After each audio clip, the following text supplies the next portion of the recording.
Hello, everyone, and welcome to the Friendly City Books podcast. I am your host, Caroline, and with me today is author Greg Marshall. Hi, Greg. Hi. How's it going, Caroline? Doing good. So, Greg was raised in Salt Lake City. He is a graduate of the Michener Center for Writers and a National Endowment for the Arts Fellow in Prose. His work has appeared in the Best American Essays and has been supported by the MacDowell and the Corporation of Yaddo. His first book, Leg, The Story of a Limb and the Boy Who Grew from It, is a memoir of family, disability, and a young man coming of age in two closets, as a gay man and as a man living with cerebral palsy. So, thank you so much for joining us today, Greg. Oh, thank you so much for having me. This is such an honor.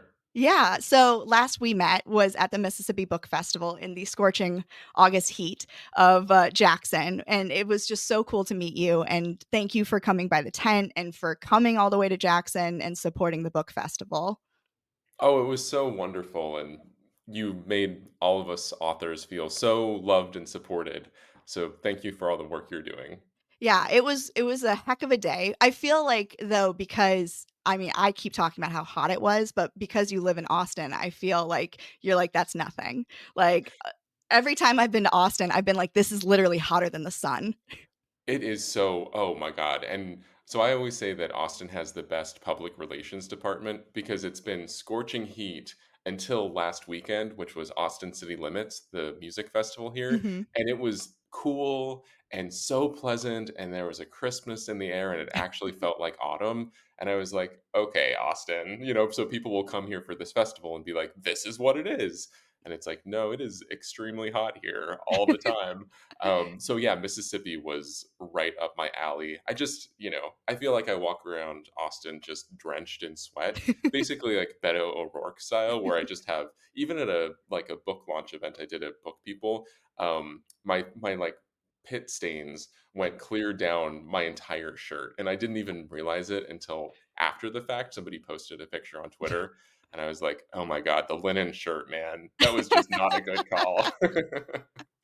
I did 4th of July in Austin one time, and we were on a boat, like a pontoon boat in the lake, and I got the worst sun poisoning of my life. It was the day 1, and I was down for the count in a hotel room in darkness, just like, "Nobody touch me. I'm dying," like, for the rest of the week. I mean, you cannot mess around in Austin. It will get you. It will. I've now transitioned to like a full sun hat and sunglasses, like I'm in disguise. And but it will really bite you. So I've tried to be careful. I try to respect it like the ocean, like how Mhm. people are like the ocean is not just pretty waves rolling along. So I try to sort of treat it like that. It's a city, I imagine probably a lot like Mississippi, where it just takes energy to make it fun. You kind of just have to be able to throw yourself into the elements. So like when I've gone to Austin City Limits in the past, I have this like Marty McFly cooling vest that you I bought it from Amazon for like $12, but you literally like soak it in a bucket of water and then put it on. And the idea is that like the moisture is supposed to evaporate off of it over the course of the day. So it kind of keeps you cool. So I just fully look like Dudley Do Right, like the old cartoon character who rides his horse backwards. Because Mhm. but if you can make yourself do that, then it's a really fun place to be. But so fortunately, all to say, it has started to cool off just a little bit now. Yeah. Well, your book is your memoir. It's the story of your life, and I have a copy of it here. And can I just say, I love the cover, and thank you so much for giving me a pink book for my bookshelves because I am in severe lack of pink, green, and purple. So, anyone out there who is putting books together, designing books, I need more of those. Oh my gosh, thank you so much. Yeah, when I think one of the initial concepts for the book had been like one thing I really didn't want was a childhood picture of myself, just because I feel like that's cool if you're Tom Cruise or Tina Fey. Like if you're super famous, go for it. But I was like, I want this book to be it's really funny and smutty, but I hope it also has a literary quality to it that I was Mhm. kind of hoping to convey. So I feel like my naked illustrated man, who's barely clad in the letter G is perfect. Like I just, so I like the cover myself a lot, so thank you. Yeah, I love to put it face out in the store because I think it's just so eye-catching and, like, grabbing in this way that I don't know if a lot of other books are, so I think it's fantastic. And also the content of the book as well is tremendous. I mean, I was struck by just how able you are to tell your story with such, like, a tender intimacy and vulnerability, and I think that is such a unique skill that not everyone has. Um, in my mind, there's just such a theme in this book of identity and of finding yourself and kind of embracing yourself, not only in finding who you are in your body, but your relationship with your body, and also kind of your internal self and your identity. One of the this is not a spoiler. One of the big record scratch moments of the book is when you find out at age 30 that about your diagnosis of cerebral palsy. Will you tell me a little bit what that was like as a grown person to receive this kind of information? Yeah, so I was applying for private health insurance for the first time in my life after graduate school, and my other friends, including Mary Miller, who's a Mississippi writer, Yeah. we were both applying for health insurance kind of together after graduate school. Her application was approved instantly, and mine was flagged. And because I grew up, I didn't know my diagnosis of cerebral palsy, but I had so many of the trappings of CP, like physical therapy and surgeries on both legs, on my hamstrings and Achilles tendon on one side. And so I'd had all of the trappings of treatment for a person with cerebral palsy, but I just didn't have the diagnosis on there. And so the insurance representative, asked, well, what's the source of your traumatic brain injury? You've listed all of these things. And I was so taken aback by that. I was like, what traumatic brain injury are you talking about? I'd never conceived of my limp and, just like the quirks of my body as a neurological disability. And so I think it was really this mix of affirmation and just this aha moment where I finally had a term for the magnitude of what I'd been through. And I wasn't just complaining about a pulled hamstring. This wasn't just an injury where, oh, I'm a little stiff when I get off the chair. It was a big deal in the sense of I just felt seen and recognized within my own self and my own body and my own consciousness. Um, and I think it was really mostly a sense of relief and affirmation. I do think anytime you kind of receive a diagnosis or even coming out of the closet as a queer person, those things do take up space in your head for a while, and I think that having any kind of a label like, "Okay, by coming out, I'm, quote, labeling myself as disabled," or, quote, "labeling myself as a queer person." I think that those labels I I think it's good that they take up space in our heads and that we have to consider them because I think it just the those labels create space, I think, to have conversations, and that it's not that they're easy conversations necessarily, or that every interaction you have with your family member when you're talking about this, secret case of cerebral palsy that you didn't know you had. It's not that every conversation is going to be uplifting or affirming, but if you don't have the language in the first place, it's so hard to talk about things and so much shame and secrecy then becomes internalized, or at least it did for me. And so I think having, the diagnosis just gave me a language and a starting point to, begin to like talk to my mom about, what her experience was like, raising a kid with a disability or why she'd made the decision that she'd made. And it's really let me understand my childhood in so much richer and more empathetic way, like empathy toward myself and kind of Mhm. some of my own internalized ableism that I walked around with for so many years. I mean, like one chapter in the book is about being asked to the dance. I was asked to high school dance by the other kid in my grade who had a disability. She also walked with a limp. And, you know, that chapter is so much about how all of this internalized ableism, or all this, ableism that I'd been receiving for my entire life, like, hey, be ashamed of being disabled, be secretive about this, try to hide it as much as you can.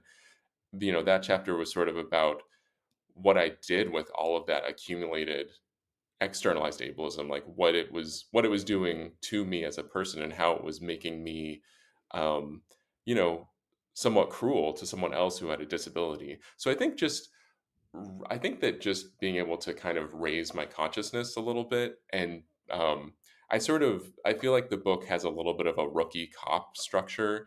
Like, I'm new on the beat to disability and to having, cerebral palsy. And so I think I'm kind of discovering things about myself, both in the book and in my life, hopefully along with the people in my life and along with readers. And so, I don't kind of claim to be any sort of expert on the disability movement, or, or all, so many things in that arena. But I'm so glad I'm here, and I'm so glad to get to be part of those conversations. And I've been really so moved by just the chats that I've been able to have with people about, just the vulnerability that we all walk around with in our bodies. Mhm. Yeah, I feel like getting a diagnosis, in some ways people can kind of think of it as like, well, it's just a word, it's just a name. But there's so much understanding that comes with that, and it, like you were saying, it gives you the language to be able to communicate what your situation is, but it also gives you clarity, and it validates you as your own experiences, saying, "No, this is what I've experienced, and this is part of me." And I really love how you attach it and kind of compare this kind of having this moment and having this language to also coming out and sexuality and identity, because I think so many times, as somebody who, kind of I growing up in the early 2000s trying to figure out who I was, and why do I feel the things that I do, why am I like a little bit different, having those tools, knowing the word "bi" was so important to me. And when that happened, it was such an aha. But then as language has evolved and the conversations around the LGBTQIA community has evolved, there's also all of these other terms and use ways that you can explain yourself and identify and find your people. Um, I even look at it like sometimes I'm like, well, maybe pan is actually a better fit, but bi growing up was kind of the word du jour, and I don't have to explain that as much to other people when I'm communicating myself. And so that might suit my need for communication, but it might not actually be as matching to my identity. And that's okay, because words are tools that we can use to express ourselves and suit our needs for that level of communication and foundness. Yeah, it's a starter kit for a conversation. And, you know, it lets you find, I think language is all about finding nuance and that tension between who you are on the inside and what's expressible is such an interesting space for all of us to occupy.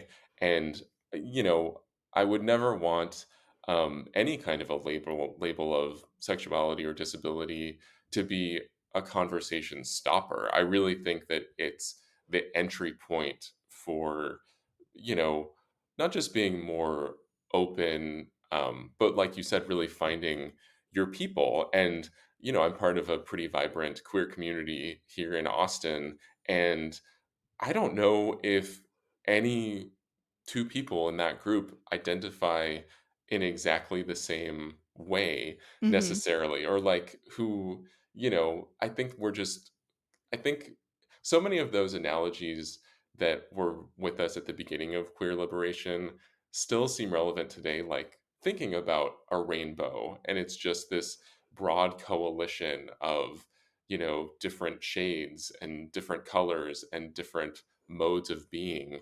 And there really is like something to that, that it's this, and I think similar.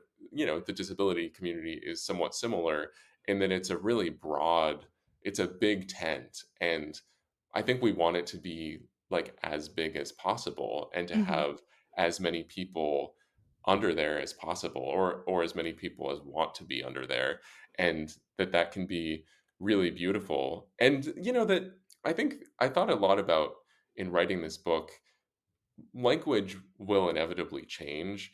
Like, we may not even be using the term disabled 5 years from now. We may not, I think about how, in like more of the 70s and 80s, I think gay kind of also meant trans, and Mhm. kind of, gay was the bigger word. And now the word is queer, or that's more of the word that I would gravitate toward in expressing, like my friend group is queer rather than Mhm. gay, I would say.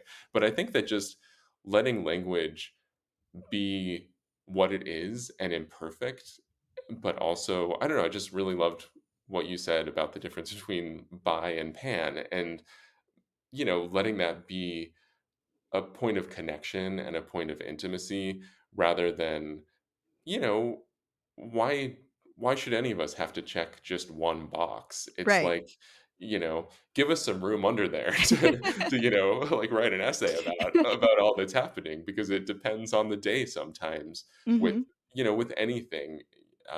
Yeah, yeah. So it's cool. We're in a cool moment of hopefully finding some of that nuance, but also really seeing who our people are, and really how we're all sorting through all of these issues of aging and identity, and what's on the inside versus what's on the outside. I think in so many ways it's all one struggle, and one, or at least one joyful experiment, if you want to put it that way.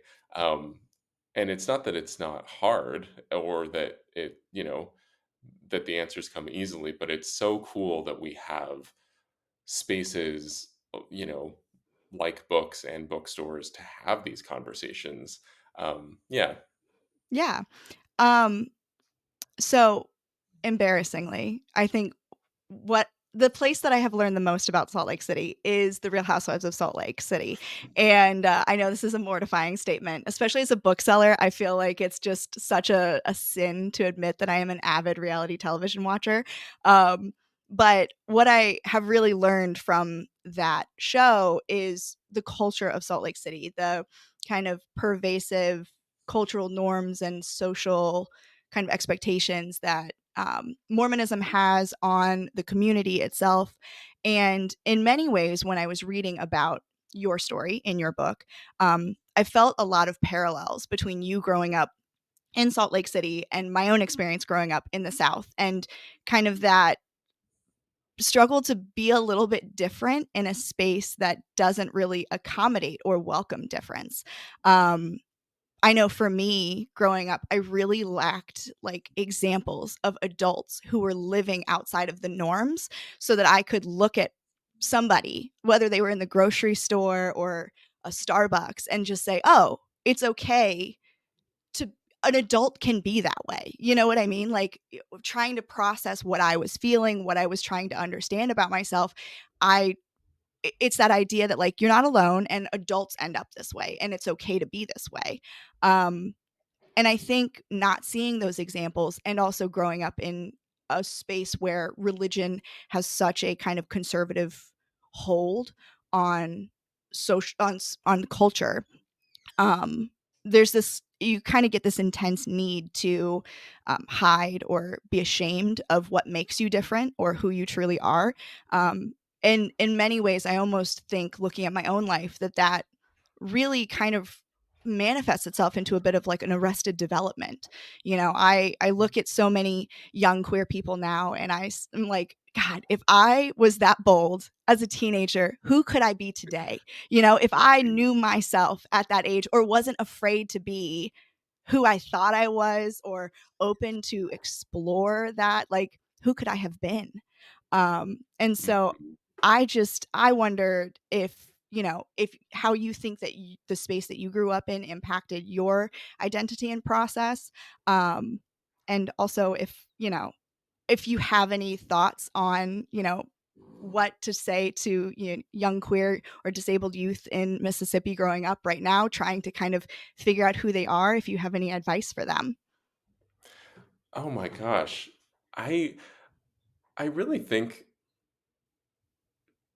just trying to find allies and like for me, growing up, or not even growing up, like in high school, I had a wonderful English teacher. I'm still in touch with her. Her name is Jill Thackeray, and my high school was so conservative that when we read Beloved for the first, it was my teacher Thackeray decided to teach it for the first time my senior year of high school, and many kids refused to read the book because of quote bestiality. There's like a it's Toni Morrison. I mean, like Yeah. she's a god. She's a Nobel Yeah. Prize winner. Like this is maybe the best book written in the last 100 years. And so it was a very censored culture where, I would not have felt safe being out of the closet at all, even if I sort of had a hunch that my family would accept me, the blowback would have been a pretty uncomfortable experience to be out at that time. Though I'm sure there may have been a handful of kids who were or who would eventually, like me, come out shortly after high school. But I Mhm. think what my English teacher and I talked about was HBO, and we both were fans of the TV show 6 Feet Under, Mhm. and so I wasn't like sitting there going, Thackeray, I'm a gay person. Like, what should I do? We just talked about characters, and we would talk about the characters in the books that we were reading, or yeah, so even just a little point of connection, like both bonding over a TV show, was enough to kind of start a conversation.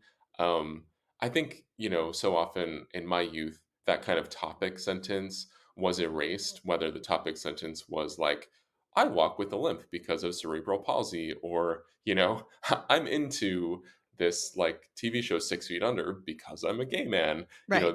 That sentence could not be said, but all the rest of it still could be said. And so I think just and I remember little things like the my first semester of college, Angels in America, was adapted into a miniseries on HBO. I'm Mhm. really, really shilling for HBO here, but and that was one of the first times that I connected gay and Utah in my head at all. One of the characters is a returned missionary, and he's married to a woman, and they're kind of navigating his identity in their marriage. I mean, among many other things that Angels in America is about. And so, even just having some sort of external presence or artwork where I could um, just kind of find myself bouncing ideas off of it for who I was, I think can be really helpful. And I think also just knowing that now is not forever, Mhm. and if you I mean, I'm so touched by like Salt Lake City is now becoming a really more progressive place, and the Salt Lake Tribune does like a pride section, every June, and what this year they had this video of queer high school students like talking on camera about their pride and their identity. And to me that would have been unfathomable, as a kid to like voluntarily stand in front of a camera and talk about being gay. But I think, so I think times are changing. But even if you're not one of those kids who's that, self aware or that mature, you can still find your people in bookstores and through art and, just being strategic about biding your time and um, you know, being protective and self-protective and listening to your gut, I think can be good. And just knowing that there really is a world out there that's dying to have you and that loves you. And, um, you know, if you can't be out right now at this very moment, you know, give it some time, have a bit of patience for as hard as that is, and your people will find you.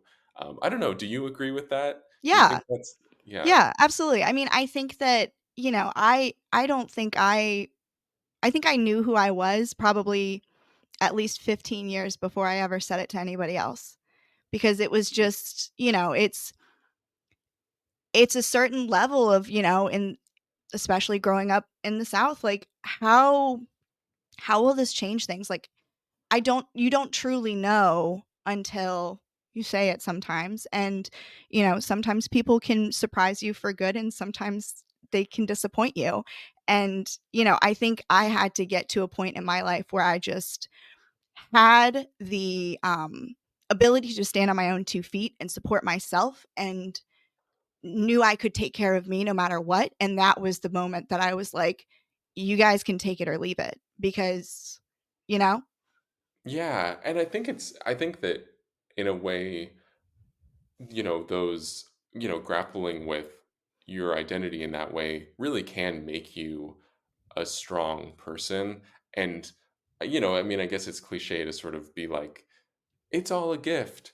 But I do think that asking those questions of your mind and your body can just lead you to a place of knowing yourself and loving yourself and being um, yeah, more able to stand on your own 2 feet or more able to just take up space in the world. And I think that if there is one thing that, queerness and disability, I think can teach all of us is just it's okay to take up space. I mean, again, Yeah, another cliche, but if you think about what that concept actually is, it is powerful. I mean, just to think you're allowed to I always kind of I have a straight brother who's portrayed in the book, and even in my life now, I just sort of think just do what Danny would do. Do what my older straight brother would do. mhm, Just take up as much space as this person is taking up. And I love him to death, and he's so talented. And that's not it's more a testament to him than an indictment of him. But it and I've really tried to do that even in talking about the book or in conversations I've had as an adult. It's just like pretend that you are like a cis white straight man and not in like a bombastic or toxic way, but just don't question your right to exist, yeah, because they're not questioning their rights to exist. Like they are just going full bore. The world is for them. Like we are all just there to applaud. And it doesn't have to be that way. Like I think we're in a moment now I think in finding our own community and finding how strong we are, we're kind of all realizing we don't have to be the sidekicks and the emotional support animals for, you know, the traditional protagonists, be they in our families or in literature, we can be our own superstars because there's so much love and support from our own community that we're powerful and I think any kind of difference at least hopefully makes all of us more inclusive, um, and more aware of the pain that can be caused from being left out.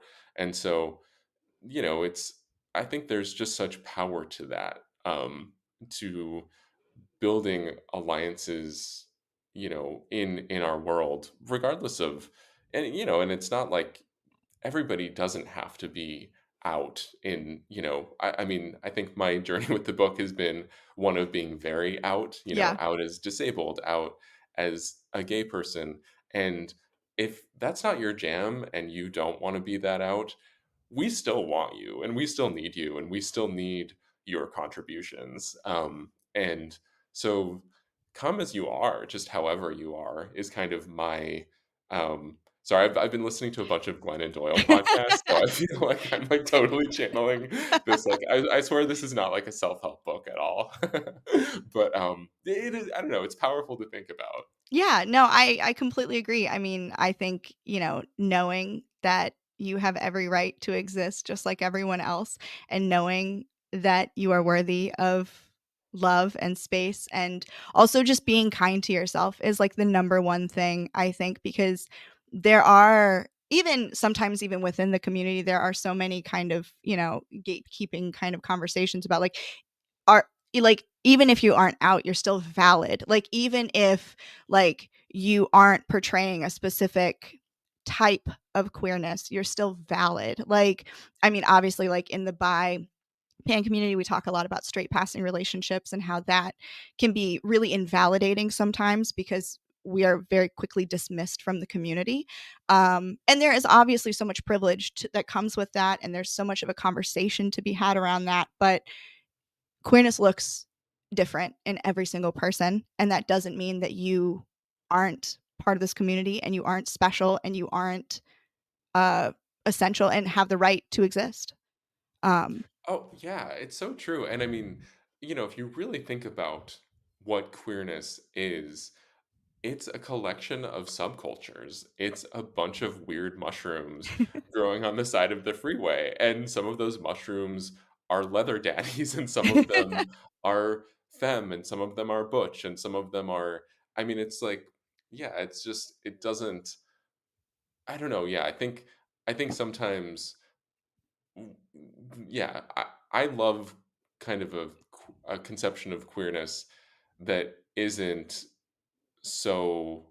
I mean, what we're fighting against is militant categorization, and I think the more that we can recognize our own fluidity and dynamism, um, and that the vibrance of our community comes from it being this like funny mishmash of a million different things. And there's no there's no this isn't like the queer Olympics where you get like a gold medal for being this exact kind of queer person. Like that's just not how the world works at all. mhm. And and also you're just never, yeah, I think for so long in my own, like I had this conception of queer friendship where I was like, I don't know, I almost thought I like that I needed more gay male friends. I sort of like didn't have very many. And I still actually don't have a ton, but I have so many other like iterations of queer friendship that yeah, it can just, I don't know. I guess I'm rambling, but I just think that the beauty of our community is that it can be so many different things, and we should want it to be all of those things. Yeah, absolutely. I did wanna also ask you about the process of writing a memoir. Um, in my mind, I feel like it must be so terrifying to unpack your life and just lay everything bare in the way that you have done in this book. Um, but is it also healing, and is it worth it? Oh my gosh, that's such a good question. I think it's been so worth it. I think that it's been writing was always my safe space, and I think I kind of the book really started out in 2013 with the Wizard of Oz chapter. There was a call for submissions from the Fairy Tale Review for a Wizard of Oz issue, and I thought, oh my god, like I've been in the Wizard of Oz twice as a kid, and I met an actor who played a sleepyhead munchkin in the MGM musical. Like I've got Wizard of Oz stories. And so I started writing about my own life in that way. And looking back, that was such a safe entry point for writing about, queerness and disability and all of these things, because it was couched in a quote, like fun, silly memory that I had of, being a closeted gay kid who loved The Wizard of Oz and like wanted to be the next great like actor and singer and Broadway star and all of this. And so I think and it kind of went on like that for a while. I think I then wrote about my mom's Brookstone back massager and discovering my body with, kind of with that as this kind of comic device, like a literal comic device. And so I don't think that when you're thinking about writing about your own story, maybe it's about finding entry points that feel comfortable and safe to write about, and then, like, over the years, I worked on the book for about 10 years, um, I think, well, about 8 years before it sold, and then it kind of became 10 years, and as I kept going, and as I got older, some of the material got darker, and it was more about people that I dated or, my dad who passed away from ALS and becoming his caregiver, and so the material sort of naturally aged and matured as I just kept writing, so I think that if you're thinking about writing some of your own story, but you're scared to, I would just pick a part that isn't scary. I think this is probably like counterintuitive writing advice because I think we're so often told, like, be honest, be ruthless, like, go for the hardest, most dramatic thing you possibly could. But you have to warm up your mind and spirit a little bit before you can do that, if only to teach yourself how to write before you're grappling with some of the more complex things.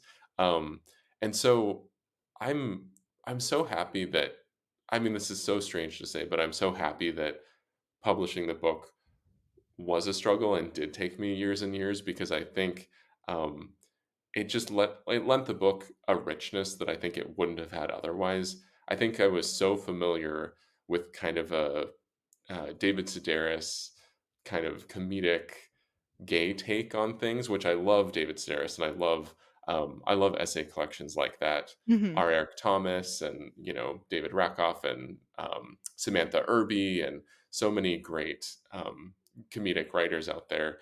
But I'm happy for me that I was able to also hopefully infuse um, some depth and richness into the work that it wouldn't have had otherwise if I had kind of stuck to that initial conception of really I had initially conceived of it more as like a childhood book. I wanted to call it long-term side effects of Accutane and sort of have it be like, oh, like growing up was the wonder years but a little darker.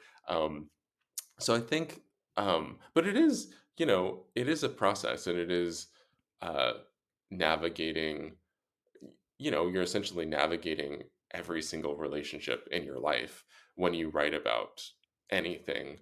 Um, but I would say the overwhelming majority of conversations I've had have been so positive, kind of surprisingly so. Like Chip, who is my like best friend in the book, and we go through kind of K through 12 together in the book.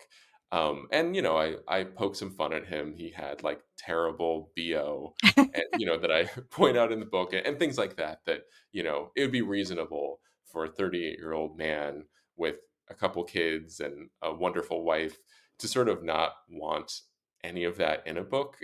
But he came to my reading in Salt Lake City with his wife and with his parents. And just a few days ago, after he's now read the book, we had a very typical kind of falling out in high school. He went off with kind of the guys, and I, as a gay kid, was starting to have more female friendships, and so we had like a pretty natural, amicable split.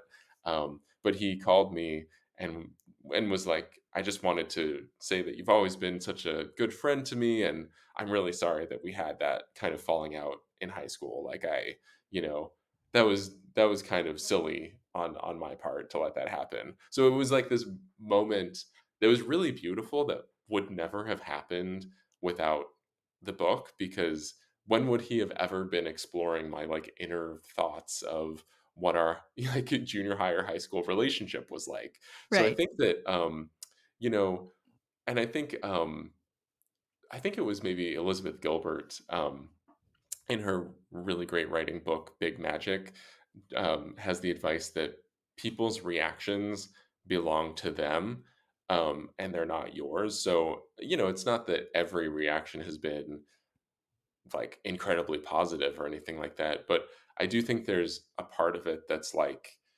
you know people are bringing their own baggage to your work, and it's kind of not about you. Yeah. You've kind of made this offering to them, hopefully, in in the spirit of you know, telling your story and finding yourself, and and not out of a vindictive spirit at all. And like, if they have baggage, that's really kind of theirs to unpack.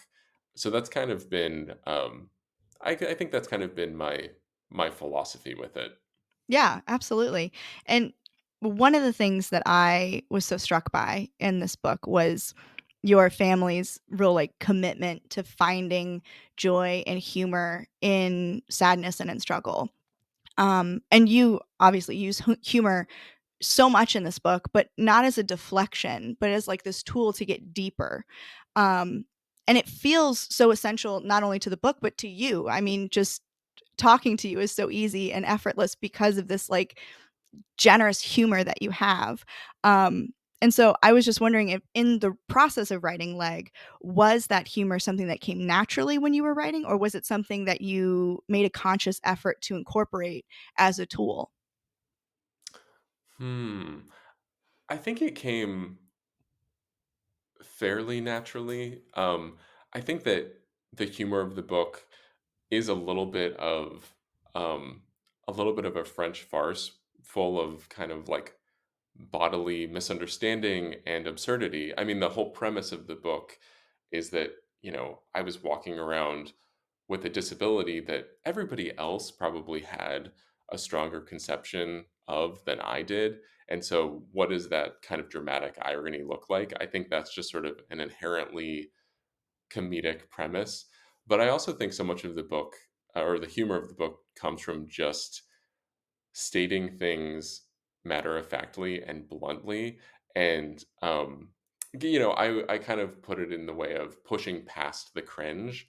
And then you have these literary stem cells that can be funny or they can be heartbreaking, but you kind of yeah, because you've sort of broken through a taboo or a natural limit that people have. I guess it's sort of a form of like breaking the fourth wall a little bit, where it's like, whoa, okay, wow, we're looking at the camera and confessing, something about erectile dysfunction now. Like, wow, I thought we like weren't allowed to talk about that, but this Right. guy is now talking about it. So I think, yeah, so I think that I have a chapter in the book about a middle school trip to France that I took with my dad, and he was very popular and well loved on the trip, and I was worried the entire time as like a, zitty teenager that he would ask me if I was gay. So I was having this angsty teen experience, and my dad was like living his best French life.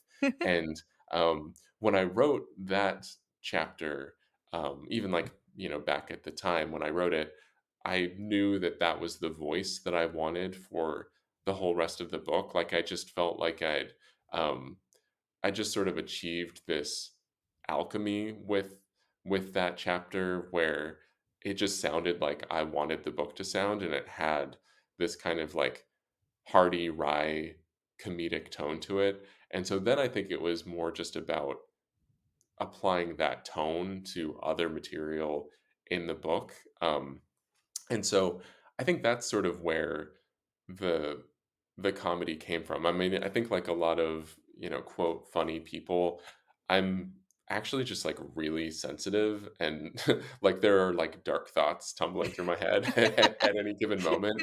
But I think I think humor can come just from a little bit of self-awareness. And so Leg was the perfect vehicle for that, because I both had and didn't have awareness of my body and how it was moving through the world. And so that kind of, yeah, it just sort of made sense. And I think that I'm so happy to hear you say that like the comedy of the book wasn't a deflection tool. I think that for my family, it was just the water that we moved through and the way that we had of talking to each other. And, my mom has cancer, and was diagnosed with non-Hodgkin's lymphoma when I was in the second grade.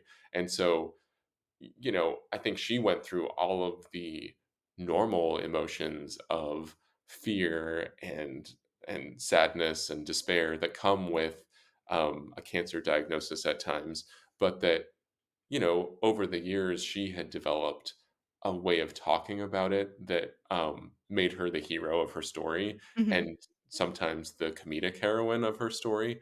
Like she was the woman who would like show up to chemo in like a grass skirt and a coconut bra, to be like, hello, like I am now like hulaing into the, infusion room.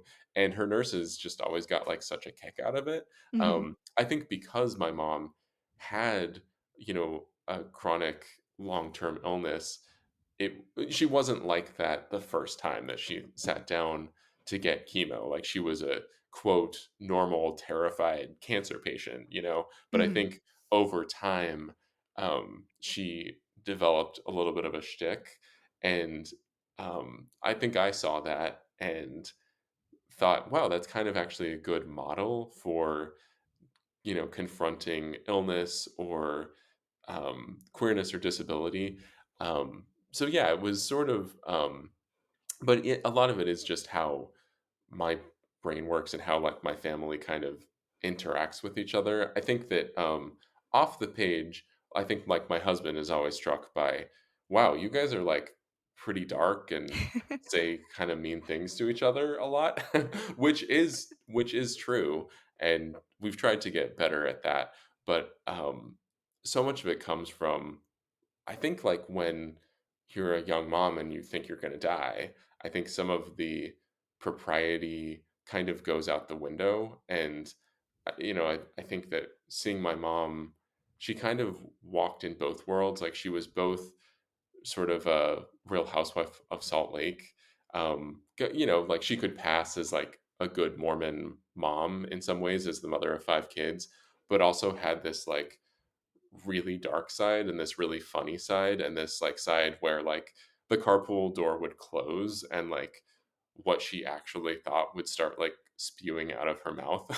Mhm. And so I think that seeing that duality, there's something just funny about that duality. And we were talking about Mississippi and Utah earlier, and I think living in a place where people were still shockable and were like, I don't know, like saying a curse word like meant you were a rebel, or like, yeah, the fact that like my dad would drink a beer at dinner was like, oh my God, like your dad drinks.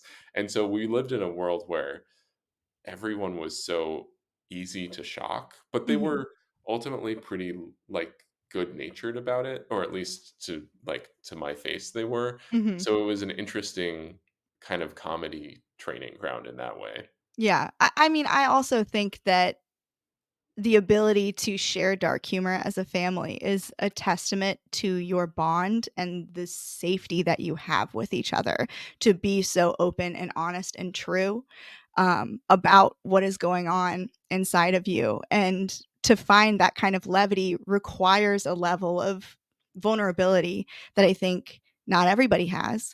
And I think that just speaks to your family and just how special of a unit you guys are. Thank you. Yeah, that's awesome to hear. And I think it does. I think one thing that's interesting about family as we all get older is that um, my dad's struggle with ALS was, took place over the course of a couple years, and so we all moved home as adults. Some of us were very young, and actually, my little sisters were still in their teenage years, like they were older teenagers at that time. But I think that being bonded together in kind of caring for my dad and in giving him the love and the send off that he deserved was a pretty incredible experience, and I think so much of my, my 30s has kind of been trying to maintain that closeness because I do think that families there are times when you're so close to your family and times when you kind of float away and you all drift away at different moments or different times or for different reasons, but it does help to have I think one thing I really like about the book for me just to have it exist in the world is that it does remind me of that closeness and so often when families live in different places, I'm like, with my little young nephews and nieces, I tell my siblings, I'm like, are they gonna think their Uncle Greg lives in the phone? Like, that I'm just like an iPhone genie? You know, because I don't ever get to see them, and, like, we live in different places, and life is busy, and I can't afford to join them at Disneyland, you know, God forbid. Um, so, yeah, it is an interesting I like that the book is kind of a monument to that family closeness and to a time because I think all families have those times when you are you know how like Friends, the TV show, was about when the time in your life when your friends are your family. I Mhm. think this book is a little bit about a time in your life when you are friends with your family in a Mhm. way, like you're all like, under the same roof in one way or another. And so that's yeah, it's just an interesting yeah, families are just endlessly fascinating and always changing, and, so it feels good to have pinned down at least a few moments from my family's past. Yeah. You mentioned the chapter where you and your dad went to France, and that was my absolute favorite part of the entire book. I was just so in love with your dad, just hearing about him and his antics and just never met a stranger, living his best life in France. I loved that so much. And then also your final chapter, which is about your husband Lucas. Um, I obviously that was just such a touching end to the book and really brought everything it kind of wrapped it up in such a nice little bow. But I was wondering if there was any part of this book that was your favorite to write. Oh, I also have a chapter about Croatia. I did Mm, a summer study abroad in Croatia and kind of had my first boyfriend during those tumultuous and wonderful 6 weeks. Um, and I think that was my other favorite part to write. Just I think that so much of the book dealt with heavier themes, that those travel chapters were just for me as a writer, kind of these just bursts of color and experience. And I think that especially, I've thought a lot about this as a person with a disability.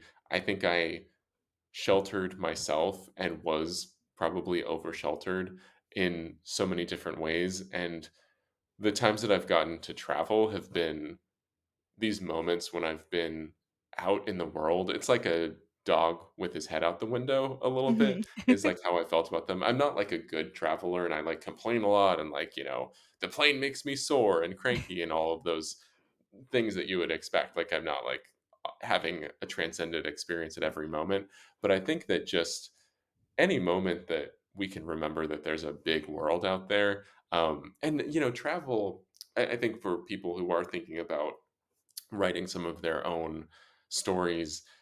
Travel stuff is a good place to start because oftentimes we have plenty of pictures and it can be as simple as kind of recreating your itinerary. Like for the France essay, I had a travel journal that my dad had made that was just like a couple lines a day. And then I had my little travel journal that I bought just for the trip. And then I had my photo albums. So, you kind of put all of that documentation together, and those 10 days were like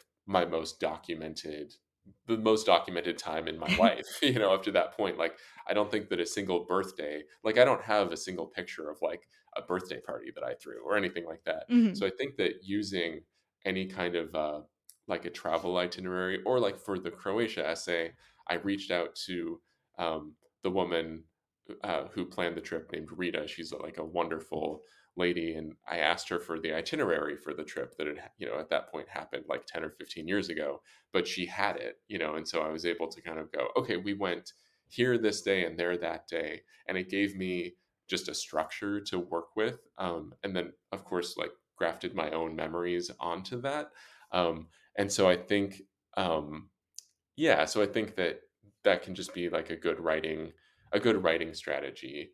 And travel's also, you're just so out of sorts and out of your element, and so like your senses are so keen when you travel that also journaling.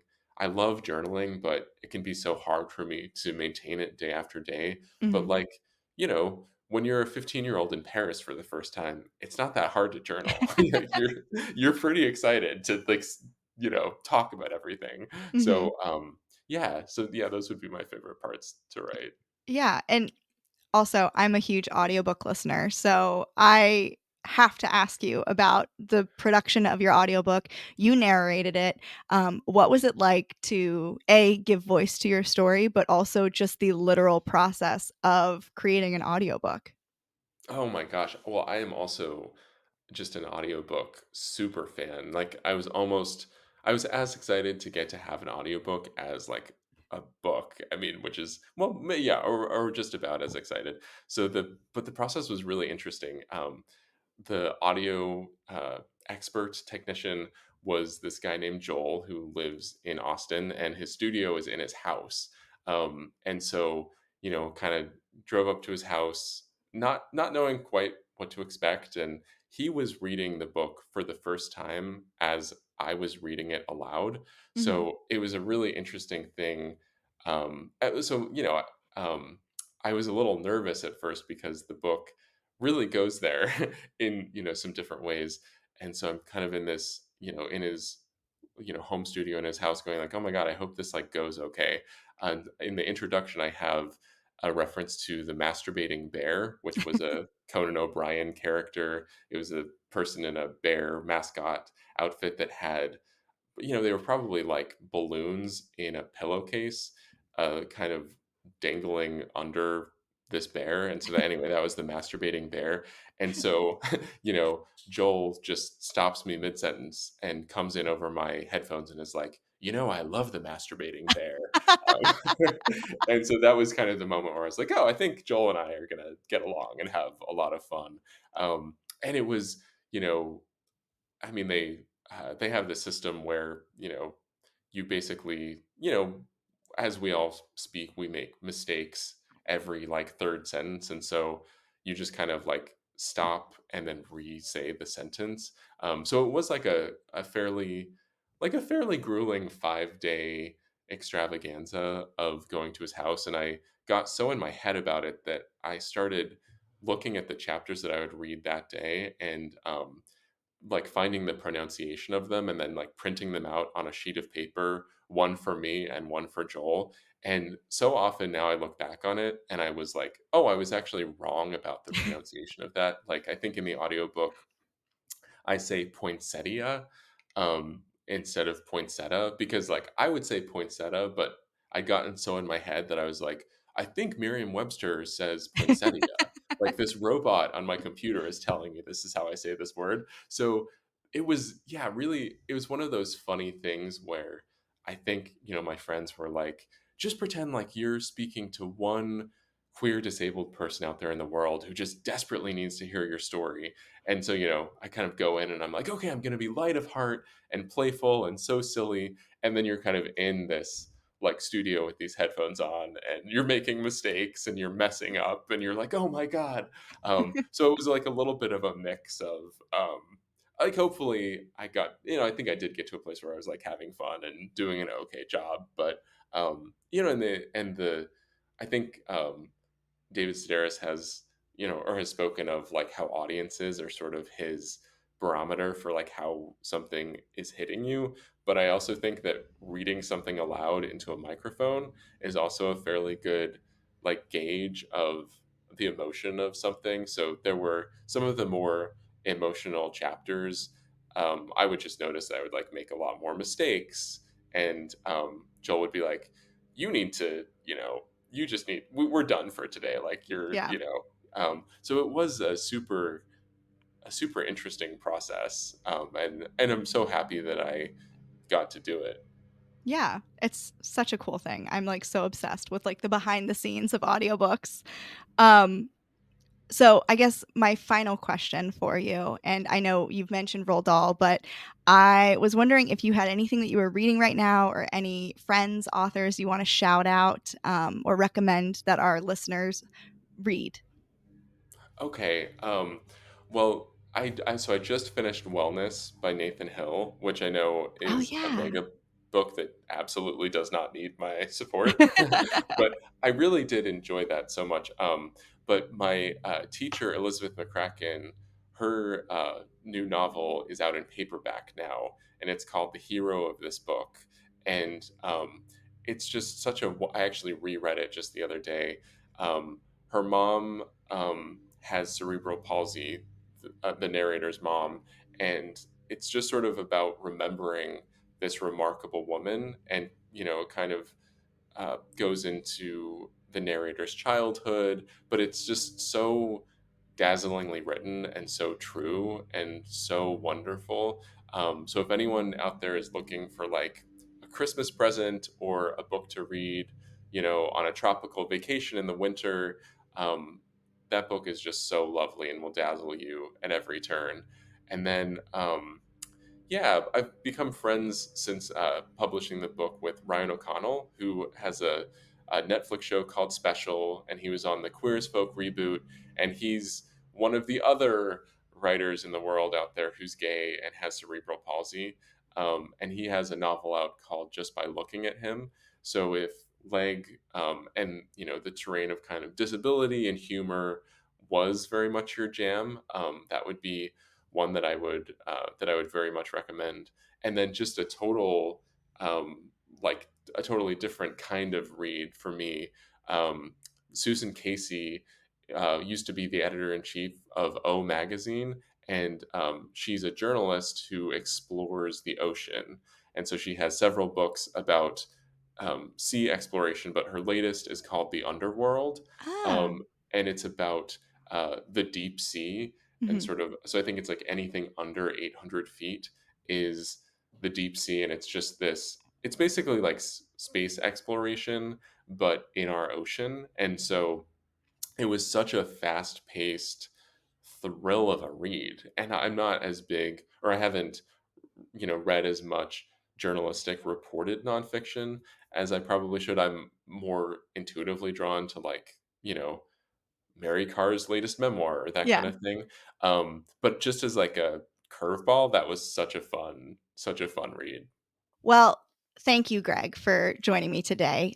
Greg's book, Leg, The Story of a Limb and the Boy Who Came From It, is available now at Friendly City Books and everywhere else. And thank you so much for talking with me about your book and for writing such a wonderful book. I loved it so much. I can't recommend it enough. Definitely, if anyone is looking for a really wonderful memoir, this is the one. I truly, truly cannot recommend it enough. So thank you, Greg, for chatting with me. Thank you. This was so wonderful. So, well, until next time, happy reading.